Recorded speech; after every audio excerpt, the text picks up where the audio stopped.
What if I told you scrolling TikTok for study tips is actually teaching you more about learning than 4 years of high school ever did? Look, I get it. You're probably watching this at 11 p.m., 3 chapters behind in AP Bio, with a quiz tomorrow that you've been meaning to study for since Tuesday. Your Notes app? A graveyard of good intentions. And that $47 set of mild liners you bought?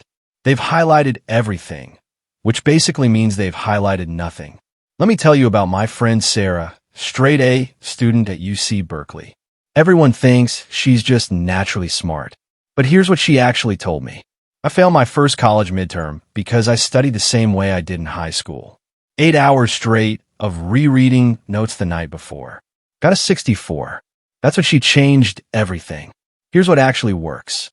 And I promise, it's easier than what you're doing now. First, throw out the all-nighter culture. I know it's basically a meme at this point. The whole suffering equals success mindset we were like a badge of honor. But neuroscience doesn't care about your aesthetic study playlist or your main character having a breakdown moment. Your brain literally cannot form long-term memories when you're sleep-deprived. Instead, try this. The Pomodoro method. 25 minutes of focused work. 5-minute break. During that break, actually get up. Do a few jumping jacks. Walk around. Yes, you can check Instagram. Just move your body. MIT students swear by this. Second, use AI the smart way. Everyone's arguing about ChatGPT and cheating. But top students? They're not using it to write essays. They're using it as a study partner. Try this. Quiz me on the French Revolution and tell me why my answers are wrong. Or, I don't understand this calculus problem. Explain it like I'm 5, then slowly make it harder. That's not cheating. That's literally what people pay tutors for. Third, stop studying like you're memorizing a script. You know when someone asks about a movie you just watched, and you can explain the whole plot? But if someone asked you to recite your history notes, your mind goes blank? That's because you understood the movie. You didn't just memorize it. Here's what Jake, a junior at the University of Michigan, started doing.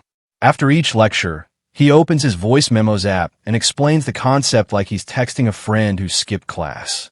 When he can't explain something clearly, that's his study guide.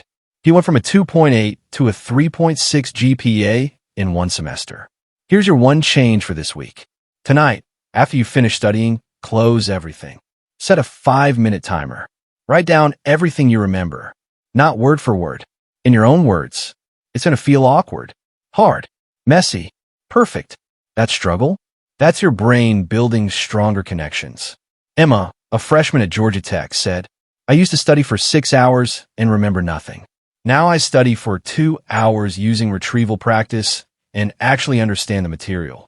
Plus I have time to hang out with my friends and not feel guilty. The truth? We've been lied to about learning.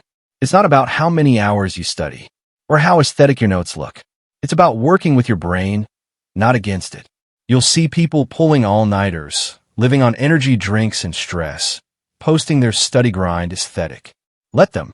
You'll be the one who actually remembers the material next month. Your brain isn't the problem. Your strategy just needs an update. Now here's what I want you to do. Take one step today.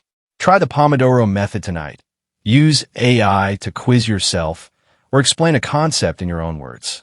Then comment below what worked for you. Hit subscribe if you want more real, science-backed study strategies.